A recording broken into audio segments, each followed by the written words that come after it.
Salve, salve, sintonia! Fala, galera! Estamos aqui mais uma vez, depois de uma odisseia de novo, para a gente conseguir organizar as coisas, mas deu certo tudo dentro dos conformes agora. E nós estamos hoje aqui recebendo um amigo nosso que veio de terras extra fronteiriças para nos visitar, né? E para quem não me conhece, sou o William Santana, esse é o Maestro, o podcast da Mentoria Acadêmica de Estratégia, Trajetória e Objetivo. Estou aqui mais uma vez acompanhado pelo meu amigo, fiel escudeiro, Leonardo Hicks, para quem ainda não conhece.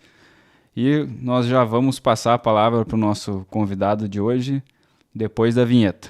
Solta a vinheta aí, editor.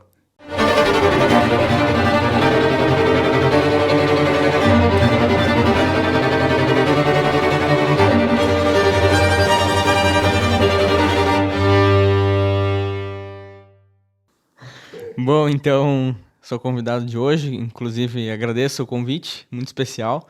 Não imaginaria estar num podcast, muito massa. Meu nome é Matheus Prevedelo, para quem não me conhece. Me formei na Univates, aqui em Lajeado, de onde falamos. E agora sou residente de oftalmologia R1 ainda, em São Paulo, em Guarulhos, mais precisamente, no Hospital Padre Bento.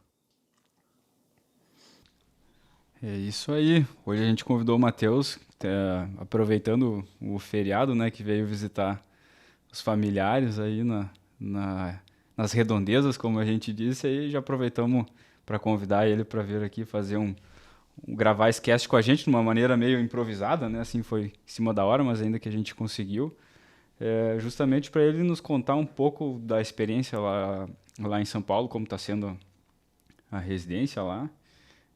A gente já estava conversando antes aqui da gravação que esse cast que a gente grava com os residentes, um dos principais objetivos é que a gente possa trazer um pouco das experiências dos nossos colegas que estão passando pelos programas de residência. Então, acho que a gente já pode começar a falar diretamente do assunto principal de hoje, né? Que é como que está sendo lá a residência, Matheus, para ti lá em São Paulo. Explicar para a galera também que tem interesse em oftalmo, como que é, assim, a gente sabe que cada programa de residência tem suas particularidades, mas como que é a trajetória do R1, do R2, enfim, assim, só para dar um panorama e a galera conhecer um pouco mais de como que é a vida do residente na oftalmo. Passar aí, pode começar, cara. Então, primeiro começar que, assim, não tem ninguém na família, né, que é médico, nem nada, fui o primeiro, no caso, né, então, contato com oftalmo, com medicina no geral, né, e principalmente oftalmo, nenhuma, né, zero. Comecei a gostar do assunto, acredito, porque eu tenho um pouquinho de miopia, histórico na família e tudo mais, alguma coisa oftalmológica, me interessei mais pelo caso. E então, ali pelo meio da faculdade, um pouquinho mais, resolvi, então, pensar em fazer residência, prestar, como se fosse a prova, né, para oftalmo mesmo. Uma especialidade, né, que eu considerei muito pela questão de vários quesitos, né, questão de ser acesso direto, né, meu interesse principalmente, e acho bem desafiador, uma coisa totalmente nova, né, é como se fosse uma nova faculdade. E então comecei a estudar. Acabei tendo sido aprovado num estágio que eu faria em Porto Alegre, mas por conta da pandemia acabei perdendo, né? Inclusive depois também não tive formatura por conta da pandemia, né? Então, mas é isso aí. Faz parte do imprevisto, né? E, Matheus, achei legal, assim, que você começou falando de que não tinha nenhuma influência na família, né? Não tinha nenhum contato. E essa decisão, assim, falou que algumas coisas te fizeram pensar em escolher a especialidade. Acho que esse é um bom ponto, assim, para a gente começar, principalmente para a galera que tem interesse, né? Se você puder falar para nós o que te levou a escolher a especialidade, sei que isso também pode variar de pessoa para pessoa, mas muitas vezes Por exemplo, né, um que é bem comum, qualidade de vida. A gente sabe que oftalmo é uma especialidade que oferece uma qualidade de vida, né, relativamente comparado com outras especialidades. Se você puder falar um pouco isso aí para a galera, eu acho bem legal. Com certeza, né? Principalmente para quem logo vai prestar, né, prova para residência, né? Inclusive meu irmão, converso de vez em quando com meu irmão, ele tá aí no processo também, logo ele tá entrando no internato e logo vai sair, né? Vai para fazer a prova. Então, primeira coisa que eu sempre oriento, assim, o pessoal, e eu vi de outras pessoas, por isso que eu também passo isso adiante, né? É saber primeiro o que não quer fazer. Por exemplo, não quero fazer plantões noturnos, ou alguma coisa da residência do tipo, né? Ou até na vida, né, depois, né? É uma coisa que eu pensei no meu caso, não ter finais de semana, até tu pode fazer se você quiser, mas não que seja como se fosse obrigado, do tipo, né? Questão de ser mais livre, mais... uma especialidade que também ninguém, teoricamente, se mete muito, né? É uma coisa que oftalmologia é quem vê é o oftalmo mesmo e é isso aí, né? Isso aí é bem legal, que aqui no Brasil a gente tem... agora está acontecendo um pouco mais com algumas especialidades, né? Por exemplo, em outros países eu conheço um pouco melhor a realidade dos Estados Unidos. Existe o que eles chamam do encroachment, é um termo que eles usam, que é quando tem diferentes profissões que elas atuam mais ou menos na mesma coisa, né? A oftalmo é uma que aqui no Brasil, pelo menos, ela não sofre tanto com isso, né? Agora a gente já sabe que tem outras profissões, outras especialidades médicas que já estão começando a ter essa sobreposição com outras profissões, aí acabam pegando alguns nichos, né? Isso é interessante de falar do ponto de vista que quem quer escolher uma especialidade é uma coisa a ser pensada, né? Campo de trabalho, a gente sabe que tem algumas hoje em dia que já estão sofrendo mais com isso, né? Inclusive, além disso, né, a questão de qualidade de vida, né, que foi um dos principais que eu escolhi, por ser acesso direto, também me atraiu bastante. E a questão, assim, por exemplo, dentro da oftalmo, ainda você tem vários, digamos, o fellow, né, que você faz depois, tem várias abrangências, por exemplo, daria para seguir numa parte de plástica ocular, que o pessoal segue, né, parte de glaucoma, enfim, várias coisas. Então, bastante estética também, se a pessoa gosta, né, desse quesito, né. Em que momento da graduação tu teve mais certeza da oftalmo? Porque eu acho que varia muito de faculdade para faculdade o contato com a oftalmologia, em diversos níveis, né? Seja o nível mais básico, o nível mais avançado, vai depender muito do hospital que a pessoa tem acesso e dos profissionais também, né? Então, teve algum momento na faculdade que tu teve essa virada? Foi aqui ou foi em outro lugar que tu visitou? Então, na realidade, no início, logo quando eu comecei aqui na medicina, aqui na Univates mesmo, eu já pensava mesmo em algo relacionado ao oftalmo, sabe? Talvez por isso que eu falei do histórico da família e tudo mais, por eu ter um grau um pouco mais alto, né? Grau de miopia mais alto, então sabia um pouquinho mais como era essa questão do paciente, né? Digamos, eu seria o paciente, né? Então, já no início já tinha essa ideia. Depois acabei mudando durante a faculdade, pensando em fazer... Às vezes eu pensei em fazer gastro, pensei em fazer endócrino, mas como depois isso que eu estava falando antes, acabei botando os prós e contras, né, do que eu pensava em fazer, acabei indo pensando em voltar na parte da oftalmo, que também tem uma coisa boa, porque tem a questão de parte clínica e cirúrgica, né? Se você não quiser fazer parte cirúrgica, não precisa. A clínica é muito boa também, então, mas fica a teu critério. E como é que tem sido o R1 aí? Essa vida em São Paulo? O gaúcho perdido em São Paulo, em Guarulhos. Perdido não, né, cara? O cara tá muito bem encontrado lá. Muito bem, não, brincando. Porque a gente estava até comentando, né, Prevedelo, assim, que a prova do Sul-São Paulo, muitas vezes não é uma opção para nós aqui no Rio Grande do Sul.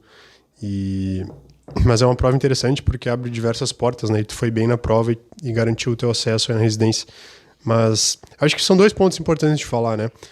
Primeiro, como tem sido o teu R1, essa experiência, e como é que foi a tua preparação de prova né? Também fazendo aquela intersecção com os plantões que tu fazia bastante e teve que ir aos poucos reduzindo a carga horária de plantão para poder se dedicar a uma residência que exige uma nota alta para passar.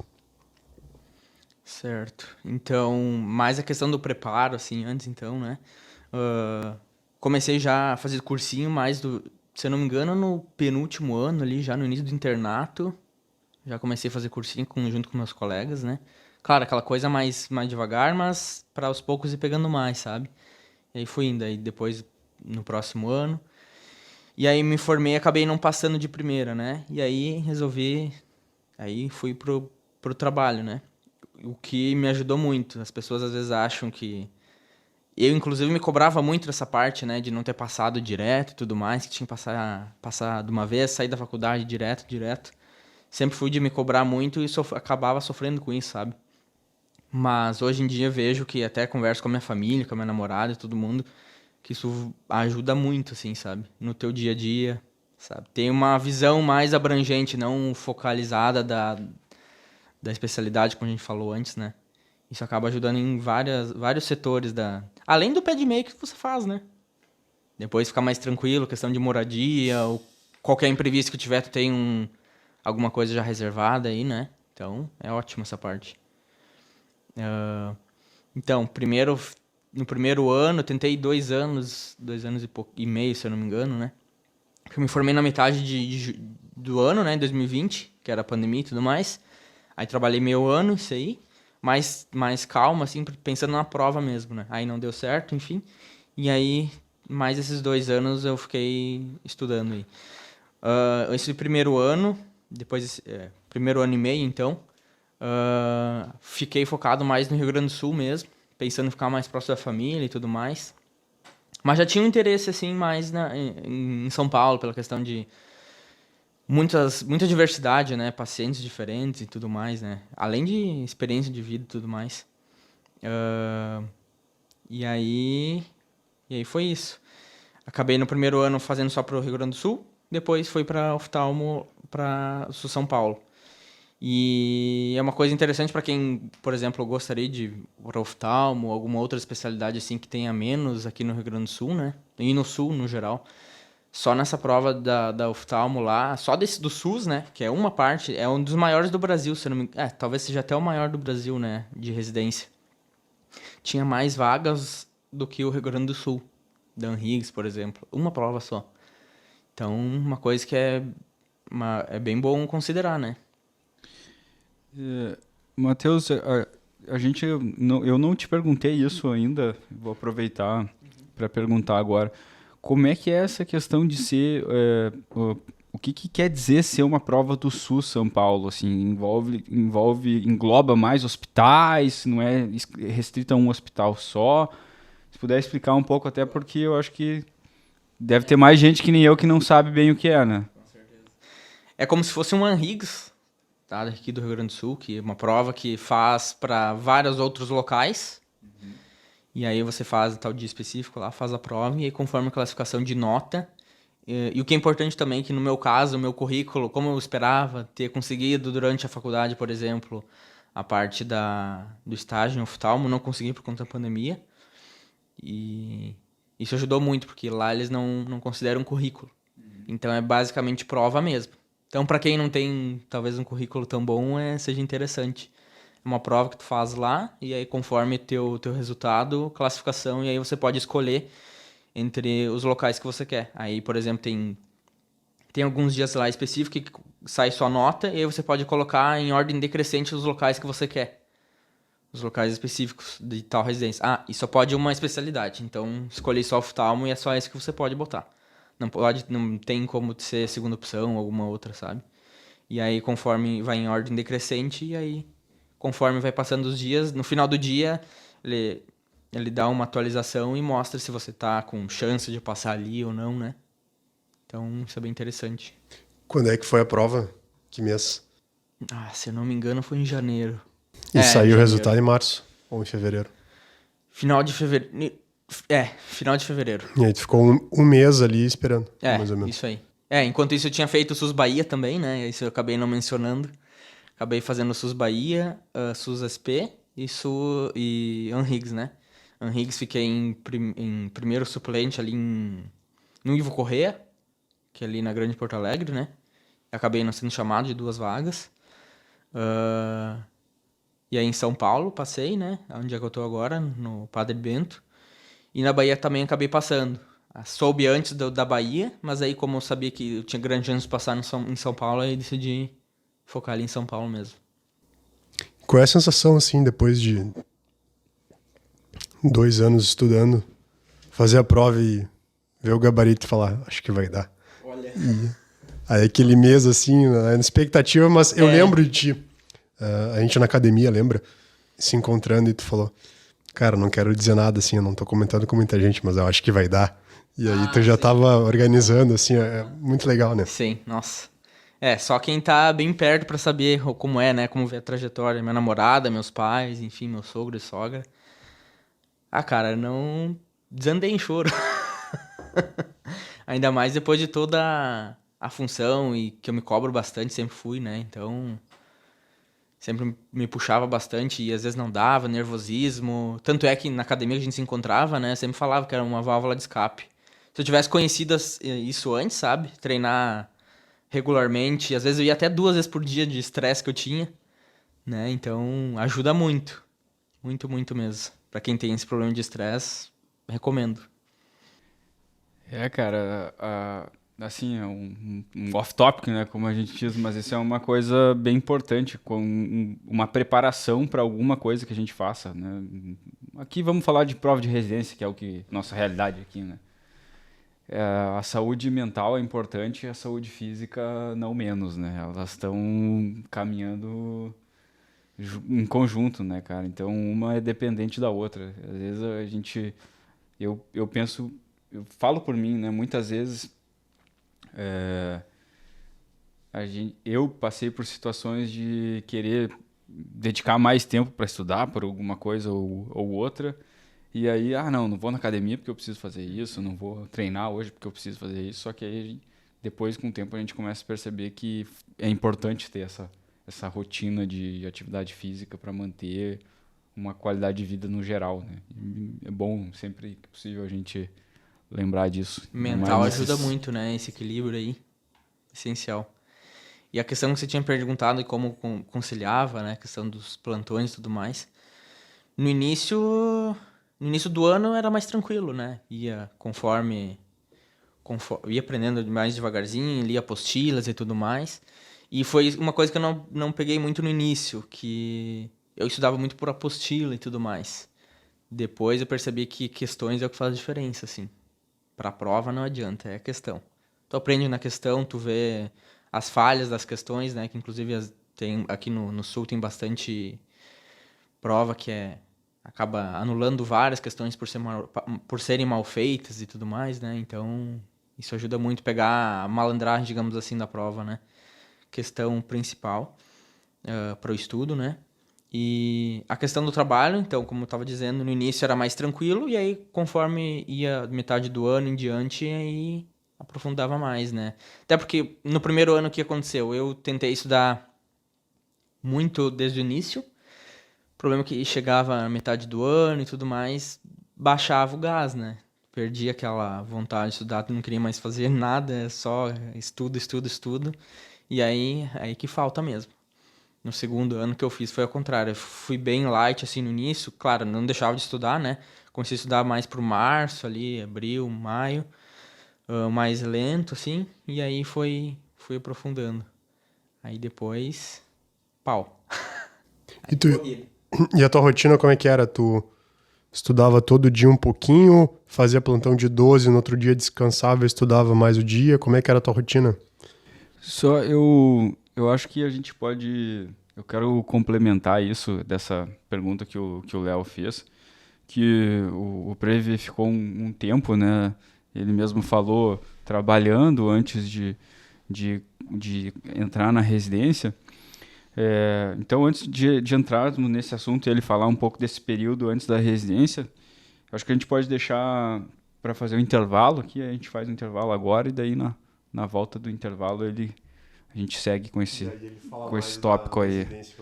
Fala mais da residência e também vamos falar um pouco disso que eu acho importante, porque tem muita gente que acha que precisa entrar direto, assim, né, da faculdade. Tem muita gente que com aquela pressão mental, assim, pô, precisa entrar, precisa entrar. E é legal quando tem alguns amigos, alguns colegas que trabalharam um tempo e falam as suas experiências. Isso aí eu sempre gosto de ouvir essa experiência de quem trabalhou um tempo aí para contar como é que foi, como é que se preparou, enfim. E é isso aí, vamos fazer um intervalo agora e daí na volta o Previ conta pra gente aí. Então tá, galera, isso aí, voltamos agora para nossa segunda etapa aqui da nossa conversa. Como a gente estava falando antes, o nosso cast aqui com os residentes, a gente tem esse propósito de trazer a experiência sempre dos nossos colegas aqui para a galera que está nos ouvindo. Então eu vou pedir para o Previ falar um pouco aí para a galera como é que foi assim, depois que ele se formou, começou a trabalhar. Ele já falou, né, que ficou um período aí de um pouco mais de 2 anos, né, trabalhando. Então como é que foi esse período de trabalho, estudo, como é que você fez para se preparar e a importância de ter tido, né? Já falou algumas coisas antes, mas para a gente recapitular e trazer a tua experiência mesmo, né? De como foi esse período para você, se foi importante, enfim. Beleza? Então, como eu tinha dito, né? Foram 2 anos e meio, mais ou menos, que eu levei para passar na residência. Então, me formei em julho de 2020. Esse período até o final do ano, fiquei num posto de saúde, né? Pegando mais o jeito da coisa. Na teoria a gente sabe, né, como funciona e tudo mais, que aprendeu durante a faculdade, mas no dia a dia é outra coisa, né? Tu tem que se virar com o que tu tem no local, onde é que tu trabalha, enfim, ver como vai lidar naquele serviço, tudo mais. Então, nesse meio tempo, 6 meses, acredito que fiquei uns 8, 9 meses em UBS. Depois desse local em UBS, aprendi muita coisa, obviamente, né? Depois desse período, percebi que talvez gostaria de mais alguma coisa mais de pronto atendimento. Mais alguma coisa um pouco mais rápida, digamos assim, né? E acabei indo numa cidade mais do interior, acredito que tem uns 5, 7 mil habitantes, em que não tinha hospital e tudo mais, então o pronto-socorro e a UBS era tudo no mesmo lugar. Então tinha o médico lá da ESF, né? Que fazia as consultas agendadas e tudo mais, e tinha eu que ficava no lugar ali. Também na época do Covid, né? Então eu acabava atendendo Covid, na tenda separada do lado de fora do Covid, e no pronto atendimento. Esse pronto atendimento variava tudo desde cefaleia, uma dor de cabeça simples, até alguém que estava infartando e tu não tinha muitos recursos ali no local, porque era um local como se fosse uma SF mesmo, né? E tinha que acabar levando o paciente para referência, né? Que no caso seria uma cidade um pouco maior lá perto, que era Teutônia, cerca de 30 mil habitantes. Então, uma experiência assim foi ótima. Às vezes a gente passava uns apertos, né? Mas se não passa por dificuldade, não aprende, né? Então, essa parte foi muito importante mesmo. Inclusive, tem empresas nesse local aí, que era de serralheira e tudo mais, né? Tinha várias vezes ao dia tinha pessoas com um corpo estranho no olho. Então, chegava lá, o paciente não usava proteção ou alguma coisa que ocorreu, acabava saltando um corpo estranho no olho. Aí tinha que se virar, fazer uma lavagem, tentar retirar, porque não tinha encaminhamento nenhum ali no local, né? Mais próximo seria em Teutônia, nesse hospital referência. Então, várias buchas passei ali, né? Valeu a pena. Mas é isso aí. Depois desse local, comecei na UPA, aqui em Lajeado mesmo. Fiz muitas amizades, local muito bom de trabalhar. Comecei também na verde, azul, né? Que a gente divide ali, né? E ao longo do tempo, com os colegas lá que tinham uma retaguarda, já tinham uma experiência maior, fui pegando alguma coisa em vermelha, né? Alguma coisa um pouco mais urgente e tudo mais. Acabou que no início a gente ficava com o coração na mão, né? Saindo pela boca, acreditando que toda hora iria chegar alguma coisa grave, uma PCR, alguma coisa. Às vezes chegava realmente, mas boa parte das vezes não era a minoria das vezes. E com isso eu fui ganhando experiência e mais confiança e cada vez conseguia lidar mais com aquilo, né? Sempre, claro, se precisasse de algum colega, alguma coisa que na retaguarda, teria também, né? Então foi indo assim. Depois trabalhei no HBB também, no hospital aqui da cidade. Cada vez ganhando mais experiência. Muito importante essa parte aí. É por isso que acredito que foi muito bom pra mim essa questão de não ter passado direto, né? As pessoas provavelmente deve ter várias como eu que gostariam de passar direto e seria o fim do mundo se não acontecesse. Então, pensem que vale bastante a pena, né? Além de toda aquela questão do pé de meia e tudo mais, né? A experiência importa muito no dia a dia. Até como profissional depois, né? Na sua residência específica. Eu acho que essa é uma colocação, uma visão, né? É bem importante de ser colocada, porque muitas vezes eu vejo o pessoal, colegas, assim, principalmente uma galera, e eu percebo isso mais com a galera que é mais jovem, que teoricamente seria mais tempo, né? E a galera tem preciso me formar, entrar na residência e tal. Às vezes eu vejo alguns colegas um pouco mais velhos, assim, que eles já têm uma visão um pouco diferente. O Léo que tá vivendo isso na prática, né, Léo? É uma coisa que faz a diferença. Pelo menos eu ainda não me formei, mas conversei já com alguns colegas que tiveram esse tempo de experiência e olha, até hoje não ouvi nenhum falar que foi ruim, assim, pelo que eu lembre, pelo menos, de ter trabalhado um tempo, sabe? E aí que tá, né? Eu também escutava várias vezes, mas fica sempre aquela coisa na trás da orelha, o diabinho, sabe? Falando tem que passar, tem que passar, tem que passar. E aí o cara vai entrando na onda e acontece isso. Não que não seja bom passar, né? Com certeza. Excelente. Sim, no mundo ideal, né? No mundo ideal. Formou e passou na residência dos sonhos, no hospital dos sonhos, né? Não vamos dizer que é uma opção cara? ruim. Assim, é aí que eu fico pensando, mas será mesmo, sabe? Eu acho que cada pessoa tem uma trajetória, assim. Eu acho que não dá pra gente generalizar. Eu acho que para algumas pessoas esse é o cenário ideal, assim. Eu acho que para algumas pessoas esse é o cenário ideal, assim. Passar na residência direto e seguir o caminho. Tudo mais... Mas eu acho que para outras pessoas não, assim. A pessoa realmente tem que trabalhar e depois... Eu acho que cada pessoa tem seu tempo e a gente não precisa criar generalizações e regras e protocolos. Eu concordo plenamente, cara. Concordo plenamente. O que eu quis dizer, assim, é no sentido de que não sei se esse é o caminho ideal para todo mundo, né? Nesse sentido que eu quis dizer. A reflexão é que tu acha que talvez seria obrigatório um ano de trabalho antes da residência? Não, cara, não digo que seria obrigatório, mas, por exemplo, eu conheço em alguns países no qual a pessoa, quando ela se forma, ela tem que trabalhar.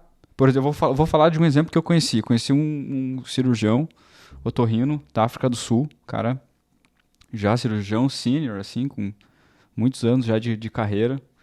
E ele estava me contando que lá na África do Sul, eles tinham que se formar e trabalhar um ano como uma prestação de serviço público, como se fosse para o SUS, assim, sabe? Então, todos os formados tinham que se formar e trabalhar aquele um ano prestando serviço para o país, vamos dizer assim, entre aspas, né? Entre aspas, não, na prática era, né?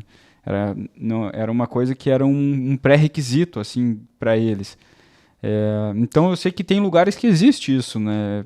Cada país tem uma necessidade, tem uma realidade, mas o que eu quis dizer com isso é que nem sempre o cenário de se formar e entrar direto para a residência vai ser o melhor para a pessoa em si, né? Pode ser que ela tenha aproveite outras experiências, né? Mas isso aí, cada pessoa tem a sua estratégia, né? Cada pessoa tem o seu objetivo também. Então, varia de pessoa para pessoa. Um ano ou dois trabalhando também. E uma coisa que eu pensava é assim, por exemplo, antes de entrar, pensava, até para me ajudar, né, a ficar às vezes mais calmo e tudo mais, pelo estresse do estudo, né? Que ali é um momento que tu vai fazer e vai ganhar experiência que talvez nunca mais na vida tu vai fazer, né? Então ali é um momento de tu prestar bem atenção no que tá fazendo e ganhar essa experiência, que talvez vai ajudar muito no futuro, né? Exato. Vai te ajudar como especialista. E nem só na sua profissão, né? Às vezes na vida pessoal, enfim. Sim. Conhecer pessoas diferentes que talvez no futuro vá encontrar de novo, vai puxando o outro, alguma coisa do tipo, né? QI, esse tipo de coisa, né? E eu falei também nesse sentido ali que a gente estava conversando antes de começar a gravação, que tem muitas especialidades. Eu falei isso pensando no exemplo que a gente estava conversando ali antes da gravação. Tem muitas especialidades que a pessoa ela acaba saindo um pouco da medicina mais clínica, de ter contato com o paciente, né? Então, cara, a pessoa que sai da faculdade e entra direto nesse tipo de especialidade, por exemplo, oftalmo, né? É uma especialidade que a gente sabe que não vai fazer a clínica do dia a dia, né? Então, se a pessoa sai e já entra direto, ela não necessariamente ela vai ser a pessoa vai ser pior como profissional por causa disso, não é esse sentido. Mas o fato da pessoa ter passado pela experiência de trabalhar em algum determinado local pode agregar muito para ela futuramente na especialidade, né? Por ter tido mais contato com pacientes, enfim, com outras situações. Acho que isso agrega. Mas, claro, depende do que cada um quer, né? Isso é bem importante deixar sempre claro, né? Como é que tem sido lá, Matheus, a vida de residente, a vida de R1? Conta um pouquinho, hein? Então, no meu caso, como eu falei para vocês antes, me contaram mentiras sobre o R1 da oftalmo, né? Que diziam, chega a tal hora, 4, 5 horas da tarde, já tá na academia, já tá fazendo as outras coisas e tudo mais, né? Lá é bem diferente a coisa. Não sei se é no local onde é que eu estou, enfim, né? Mas lá é bem corrido, né? Não tem plantão noturno, isso é um bom ponto, né? Que era uma das coisas que eu pensava. Mas é corrido, bem corrido mesmo. E fora o R1, né? R1 tem as responsabilidades de burocracia, papéis e tudo as coisas que R2 e R3 já não tem mais, né?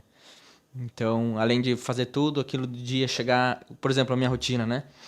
Chega de manhã cedo, tem que deixar todos os papéis, todos impressos das receitas. Como tem tanto movimento lá, a gente tem que deixar tudo a receita mais ou menos impressa do que é tal coisa. Por exemplo, chegou com um ordelo, alguma coisa do tipo. Tem a receita do ordelo e as orientações de higiene e tudo mais. Tem naquele lugar específico. Então já deixa impresso todas as folhas lá para aquela coisa. Papéis para encaminhamento de exames e tudo mais, tem que deixar tudo pronto pro dia, né? Caso falte durante o dia, quem vai levar o puxão de orelha vai ser o R1, porque é o responsável por isso, né?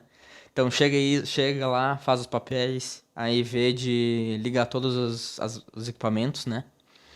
E aí depois logo começa já os atendimentos e tudo mais. Tem dias que não tem horário de almoço, então almoça se consegue, às vezes se consegue, por exemplo, tá no centro cirúrgico aí, é 3 da tarde, e é isso aí, né? Então não tem nada específico, como talvez algumas especialidades tenham, né? Então, bem diferente do que eu achava. Mas, apesar de ser corrido desse jeito, tá sendo bastante, né? Às vezes a gente chega bem desanimado pela questão de correria, né? No final, nesse pouco tempo que eu estou aí, nossa, um mundo totalmente novo, né? Uma faculdade nova. Então, tá sendo muito gratificante essa parte. Deve ser um crescimento muito grande, né? A imersão. E a oftalmo é uma especialidade que ela é muito específica, né? Então, na faculdade a gente tem lapsos, assim, de oftalmo, né? Assim, você tem Exato. Tem um contato ali muito superficial. E tanto que, às vezes, a gente pega casos de oftalmo que... Cara, oftalmo, assim, a oftalmo, porque não sei o que é. Exato. É pior que assim. Então, imagina a imersão dentro do mundo do oftalmo para um R1, né? Deve ser algo fantástico. E é aquilo que o Léo falou antes ali, né? Ou foi até o Prevo que falou, agora não estou lembrado, que ninguém mete a mão e ninguém vai querer meter a mão, Né? Essa que é a realidade, assim. E eu acho que tá, no meu ponto de vista, pelo menos, está mais do que correto, porque isso é a pessoa querer fazer uma coisa que ela não tem conhecimento que está fazendo, é, já, assim, é uma iatrogenia, né? A pessoa pode incorrer em imprudência, imperícia, tudo aquilo lá que a gente já sabe, né? Então, eu acho que tem coisas que faz parte mesmo, é encaminhar o especialista e a gente só saber fazer o que é básico ali para, né, essencial. Qual é o grande volume, assim, de patologias no oftalmo que tu pega no dia a dia, assim, lá na rotina de... Então lá tem dividido em PS, né, pronto-socorro, que é aberto todos os dias, não é 24 horas, mas acaba sendo, por exemplo, das 7 da manhã às 6:30 da tarde. Então, é todo esse tempo aí e não fecha em finais de semana, nem feriados, por exemplo, Natal, Ano Novo também, tudo segue normal, né? Varia, o atendimento é bem... Um grande número por não ser porta aberta, só referenciado, e mesmo assim tem vezes que chega a 100 atendimentos por dia. Isso para 2 residentes, tipo... Seria, por exemplo, eu, um R1 e um R2. O R3 fica lá de, digamos, sobreaviso, caso precisar de alguma coisa, fica lá. A maioria das vezes coisas que poderiam ser resolvidas, por exemplo, em UPA, onde é que eles conseguem referência, né? Conjuntivite no geral, né? Que igual você falou que a gente na faculdade não tem muita noção, né? Só pinceladas da oftalmo, né? Por exemplo, oftalmo seria conjuntivite no geral, né? Que é o que mais chega.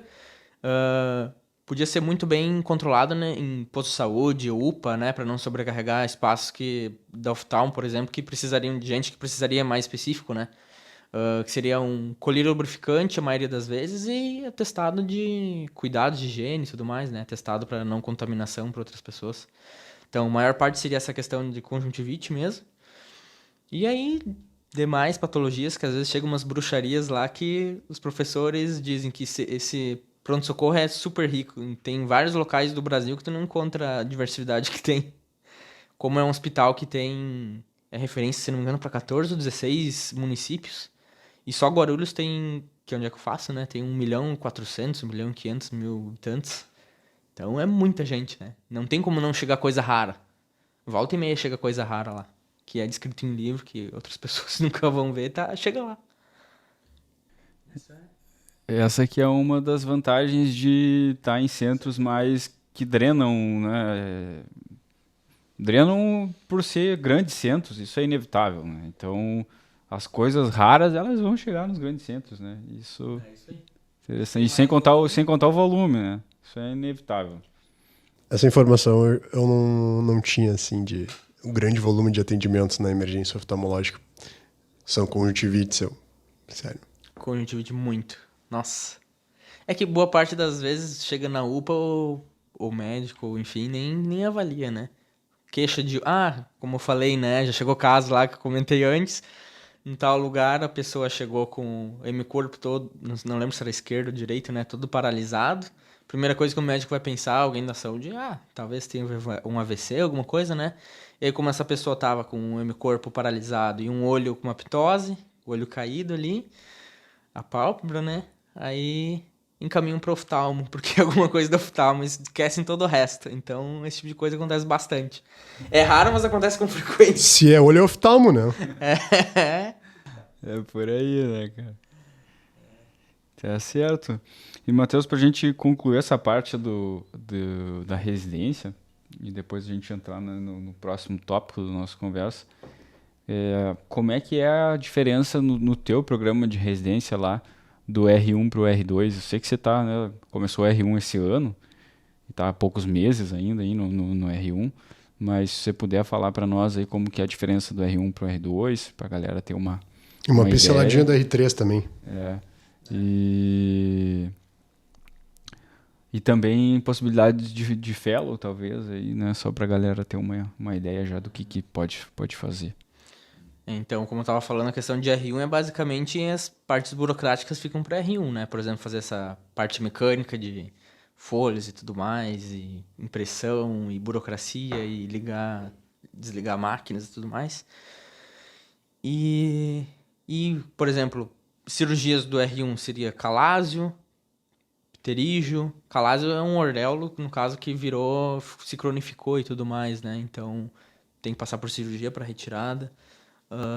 Pterígio, que é a carninha que a gente tem, às vezes, na frente da córnea ali, né? Vai crescendo, passa por procedimento. Então, essa parte é o R1 que faz. Bloqueio anestésico, retrobulbar, que é injeção atrás do olho também, toda parte do R1 e tudo mais. Conforme vai avançando para R2, aí vai... Não tem mais aquela parte burocrática, mecânica, mas acaba tendo mais responsabilidade, porque já é responsável pelo R1. Então, tem que estar sempre em cima do R1, dependendo quem faz alguma coisa errada, ou quem vai levar puxão de orelha vai ser o R2, né? Que não está, digamos, controlando o R1 ali, fazer o que deveria fazer. Aí já começa a FEC, né? Que é mais no final, metade do ano, assim. Que seria uma cirurgia de catarata um pouquinho diferente da que é normalmente usada hoje em dia, né? E aí, a partir do final do ano, pelo menos no meu serviço, né? No final do ano, aí já começa a passar para faco, que daí seria facoemulsificação, que seria da catarata, que é com ultrassom e tudo mais, quebrar o cristalino, tirar, né? Colocar lente no local. O R2, então, teria mais essa responsabilidade, né? Estaria entre R1 e R3 ali, a responsabilidade. E com o R3 aí já, digamos, uma parte fica mais tranquila pela questão de horários, flexibilidade, fica às vezes mais de sobreaviso, esse tipo de coisa.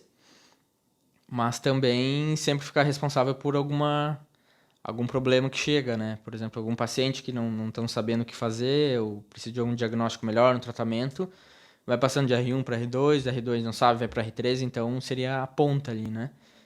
Aí depois do R3 é só o chefe, preceptor mesmo, né? Então o R3 é o que teoricamente teria mais responsabilidade, assim, né? Nesse caso. E aí que já faz a cirurgia de catarata e várias outras, né?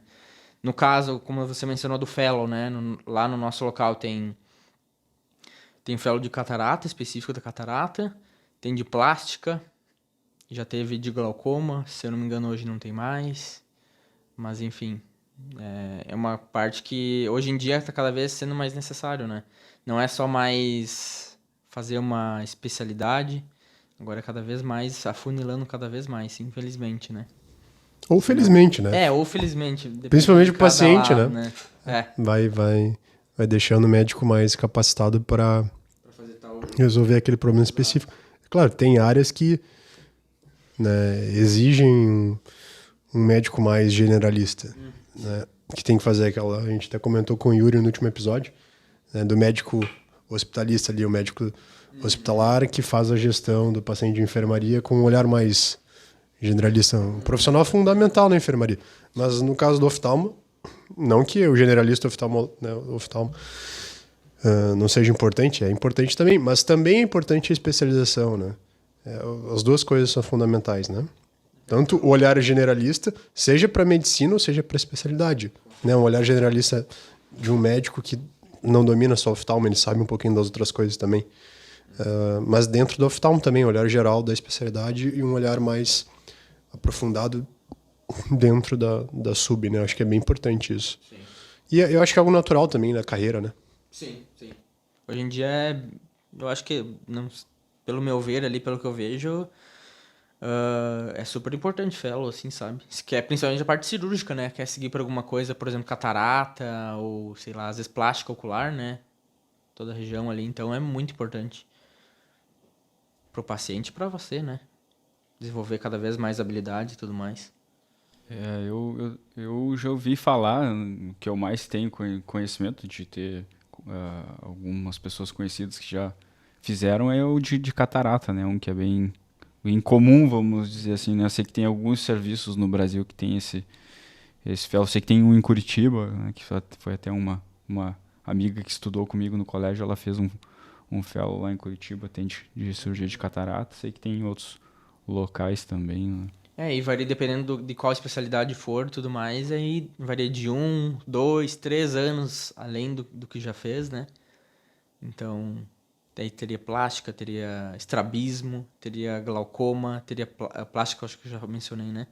Catarata, então, refrativo e córnea, que é quem quer fazer cirurgia por conta de óculos, né? Pra não precisar mais usar óculos. Então... É isso aí, já deu pra gente ter uma ideia legal aí, né, de como é essa trajetória do residente em oftalmo, quais seriam as opções também, depois já chegando pro fim da residência, qual sub que quer fazer, se a pessoa pensa, né? E eu acho que agora, depois no intervalo, a gente pode ir para nossa terceira etapa aí, falar de algumas outras coisas também, além da vida de residente. E é isso aí, galera. Vamos fazer o nosso intervalo aqui e na volta a gente segue o nosso papo. Então voltamos para o terceiro e último bloco do nosso podcast com o Matheus. Matheus, perguntinha que a gente costuma fazer para os convidados, né? Se tu pudesse falar contigo quando iniciou a faculdade, o que tu falaria para ti, assim? Teria feito alguma coisa diferente? Talvez umas 3 sugestões, assim, que tu pudesse dar pro Matheus que entrou na faculdade. Tu entrou com quantos anos? Entrei com... Vamos ver... Fazer 19, dá pra dizer. Então, o que tu falaria pro Matheus ali de 19 que estava entrando na universidade? Vamos ver. Boa pergunta. Eu acho que o que eu teria feito mais, que igual eu falei antes pra vocês, né? A questão do currículo. Pensar sempre... desde o início, né, alguma coisinha ou outra no trabalho, alguma coisa. Fazer um estágio antes. Acabei fazendo uns estágios clínicos fora, mas tudo sem certificado e tudo mais. Apesar que pra vida é muito bom, mas questão de locais, o certificado ajuda muito, né? Então, mais essa questão de parte acadêmica mesmo. E mais tentar fazer algum trabalho, publicação e tudo mais, estágios voluntários em hospitais com certificado e tudo mais. Isso acho que é uma coisa que eu gostaria de ter feito mais, sabe? Acaba passando, às vezes, tá no canseira, no dia a dia, acaba querendo estudar, por exemplo, só para residência e acaba esquecendo esse tipo de coisa, que aconteceu comigo mais na metade em diante, né? Outra que eu tinha colegas que sempre pensavam, quero me formar logo, não passa nunca isso aqui, não passa nunca. Eu sempre disse pra eles, aproveita que tá ali agora, depois passa, depois acabou, né? É um momento que tu tem tu conhece muita gente nova, muita experiência, é uma época que tu é bem novo ainda, tu consegue ir pra bastante festa, por exemplo, se tu quiser. Tua saúde tá sempre boa, então aproveita bem essa parte aí que é uma parte da tua vida que tu vai passar muito rápido e tu vai sentir falta depois. Terceira, boa pergunta. O que eu faria de terceira? O que eu falaria de terceiro? Eu acho que reforçaria essas 2 primeiras. Então, a importância do currículo, a construção do currículo desde o início da faculdade, pensar a longo prazo, mesmo no primeiro, segundo, terceiro semestre, fazer essa construção. Nem que seja coisa tranquila, sabe? Mas sempre vai pensando nisso. Daqui a pouco tu vai... Uma bola de neve, né? Tu vai criando cada vez mais experiência, alguma outra coisa, vai somando sempre. E aproveitar cada momento da faculdade. Não claro, com responsabilidade, com responsabilidade, né? Mas aproveitar o momento da universidade e que cada momento corresponde talvez a uma coisa que tu tem que se concentrar mais naquele semestre. Isso é uma coisa que eu sei que o William falava bastante nas mentorias presenciais, né, William? A importância da construção do currículo a longo prazo, né? O Matheus falou muito da questão de residência, assim, a importância do currículo para a residência, a importância do currículo para a vida, assim, uma construção na universidade que tu consiga pensar em pesquisa, né, ensino, pesquisa e extensão, né, o tripé universitário ali, que tu consiga distribuir isso de uma forma também lógica ao longo dos 6 anos de graduação de medicina, acho que é bem interessante. Isso é uma coisa que eu estava ouvindo o Matheus falar e estava lembrando. No período que a gente fez as mentorias aqui com o pessoal aqui na nossa universidade, aqui na Univates, justamente o que eu trabalhei nas nossas mentorias era essa perspectiva de como construir isso ao longo da graduação e a importância disso, né? E é legal ouvir os nossos colegas mesmo falando para o pessoal que porventura tenha participado das nossas mentorias e esteja acompanhando o nosso podcast, para eles perceberem como que é uma realidade, né? A gente não está falando assim à toa. É importante a gente pensar nisso, e quanto mais cedo a gente conseguir fazer algumas coisas, mais facilmente a gente vai conseguir executar elas, porque a gente vai ter mais tempo, a gente vai poder nos organizar melhor. Tem coisas que a gente só vai conseguir fazer enquanto tiver na condição de estudante, né? Alguns tipos de estágio, por exemplo, né? Depois que está formado já não consegue mais fazer. Então tem tudo isso. É legal ouvir, né, os nossos colegas falando para o pessoal ver que é real mesmo. E, inclusive, até esse ponto que tu falou, e acabei lembrando agora, né? Depois que eu falei essas duas coisas que eu falaria pra mim, de aproveitar ao máximo enquanto tá sob tutela de alguém e tudo mais, né?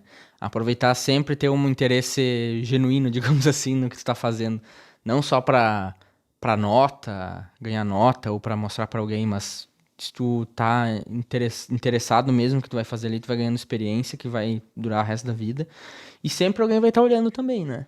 É uma coisa que não é só querer, acabou o turno, vai lá, sai correndo pra ir, ou chegou um último paciente lá e tu não tá afim de atender, vai lá, deixa pro coleguinha atender e vai embora.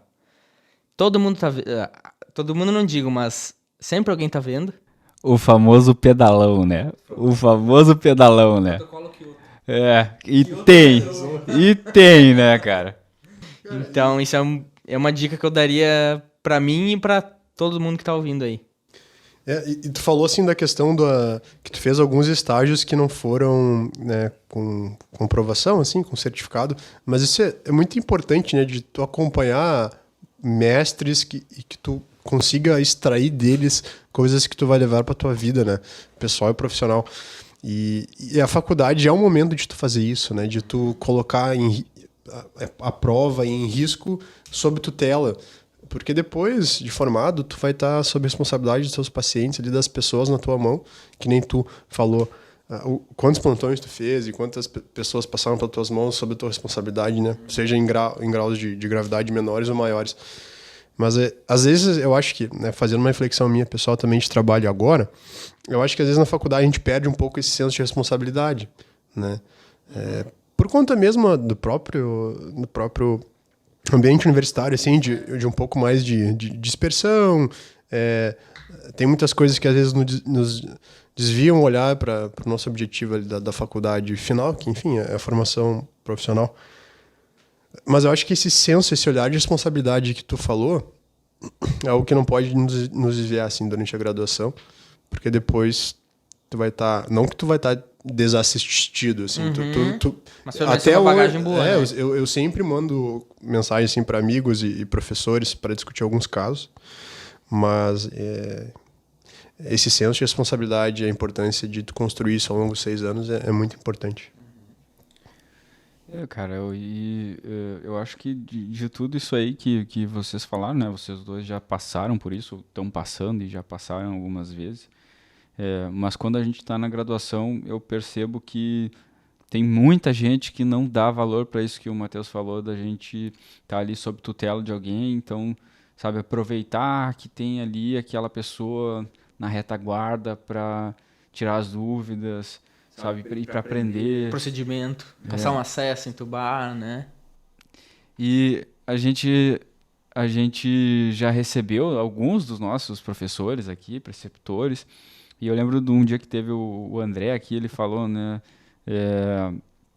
por exemplo, de procedimentos.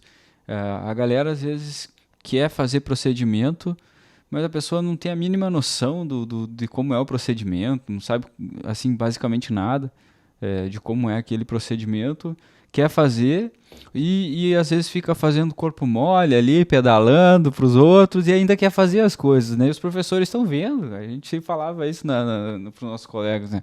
Os professores residentes estão sempre vendo aquela pessoa que chega ali, fica passando para o outro, não quer fazer o trabalho, mas daí na hora de fazer o procedimento, na hora de passar o acesso, ele tá ali, ó. Tô aqui, tô pronto, né? Então é legal ouvir isso aí, porque pessoal que esteja nos ouvindo aqui, que ainda não está no internato, ou quem está no internato, enfim, lembrem disso, que O famoso mostrar serviço, né? Fazer por onde merecer as coisas é muito melhor do que receber de bandeja, né? Ô, Matheus, e quais são os sonhos aí, os próximos passos, né? Eu sei que às vezes é difícil pensar no R1, no R2, no R3 e o que eu vou fazer depois. É um pouco de... Tem muita incerteza nesse momento, né? Mas o que tu pensa aí de sonhos, não só dentro da medicina, mas fora também. Acho que é bem importante a gente falar sobre isso. Então, primeiro da questão de profissional, né? A princípio, me formar ali. Espero que dê tudo certo, acredito que vai dar. Mas depois fazer um fellow, aí aonde não sei, o que também ainda não sei, muito cedo, acredito, pra saber. Cidade, onde aparecer uma oportunidade boa, alguma coisa que seja interessante, tanto pra mim quanto pra minha namorada. A gente mora junto lá, né? Inclusive que dá muito apoio pra mim. E na parte pessoal também, questão de construir família, né? Questão de casar, ter filhos e tudo mais, né? Que a gente conversa de vez em quando. A gente tá chegando numa idade aí que que já é interessante já pensar bem no assunto, né? Então, não é só... Às vezes a gente pensa, igual eu tava conversando com ela esses dias. Depois da residência. A gente sempre tá, depois. Tu nunca tá preparado, tem que fazer, tem que ir, e é isso aí. Vai conforme vai a dança ali, tu tem que dançar. Então... Dançar conforme a música. Conforme a música, é essa a frase que eu queria. Mais um convidado que... Cara, é inevitável, né, velho? Não adianta. Não adianta o cara querer escapar, o famoso... O brete vai apertando, né? Mas a família tá sempre presente no sonho, né? Não adianta. Eu acho que há um chamado, assim, de paternidade, né? Com o amadurecimento, assim, é inevitável, né? E eu sempre fui muito de família, sabe? Então, uma coisa que a minha namorada não tinha, e depois que a gente começou a sair e tudo mais, ficar junto, ela começou a ter mais. Com um homem desse, ela falou... Oi. Agora vai, meu amigo. Ai. Matheus, alguma outra coisa que tu acha importante falar? Que passou aí? Cara, acho que só essa questão que eu falei nesse último bloco aqui, né? Que pra quem tá passando aí na faculdade e tudo mais, pensar nessas questões que eu falei de aproveitar ao máximo a tutela que tá, aproveitar ao máximo, tentar fazer estágio, conhecimento e tudo mais. Às vezes vai ser chato, vai querer só sair festear, fazer coisas que tu gostaria de fazer, né? Mas vale muito a pena. Pro futuro, com certeza vale muito a pena. E desenvolver amizade com o pessoal, né? Isso é muito importante. Quanto mais gente conhecer, melhor é a rede de contato e tudo mais, né? É muito bom ver os amigos aí, né, da graduação, a gente se conheceu aí há anos aí, ver eles voltando melhores e crescendo e construindo carreira, família, isso é muito legal. Então, Matheus, obrigado aí por ter aceitado o convite no final de semana, aproveitando a família, vindo de Guarulhos aí para visitar a família na região e tu ter colocado um bom tempo aí teu para vir aqui. Então, muito obrigado mesmo. Muito obrigado, eu agradeço. Foi uma honra, foi bem inesperado.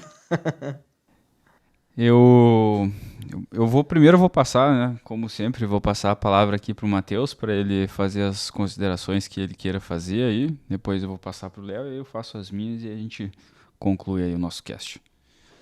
Palavra tua aí, Matheus. Pode falar aquilo que você queira falar aí agora, deixar de recado pra galera, enfim, o que você quiser falar aí.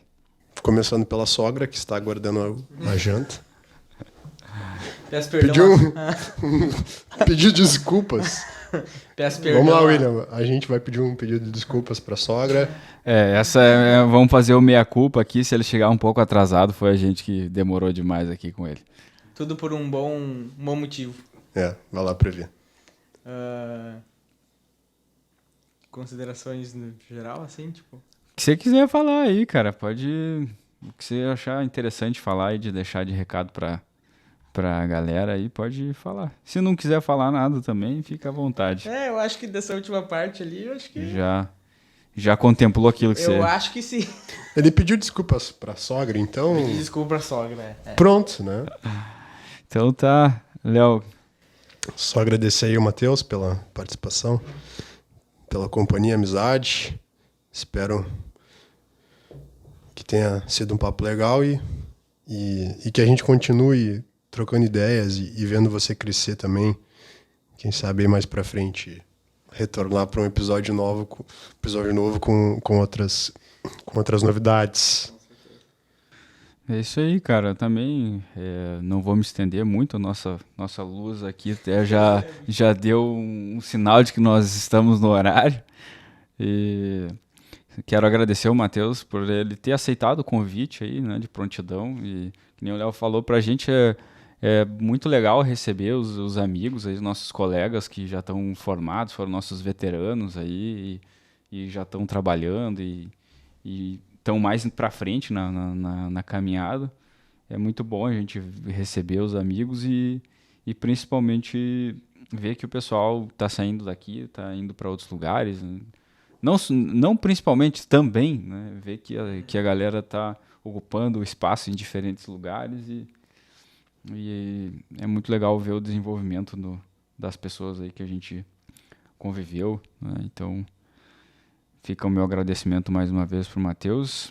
E para a galera que nos acompanhou até aqui, espero que essa conversa tenha sido proveitosa, assim, para entender um pouco melhor de como é a residência em oftalmologia. E se esse conteúdo trouxe algo de... agregou, né, como a gente diz, para quem está nos acompanhando e saiba que possa ter alguma pessoa que tenha interesse também, compartilhe, para que a gente possa chegar em mais pessoas. E é isso aí. Um grande abraço aí para todo mundo que esteja nos acompanhando. Até a próxima. Valeu!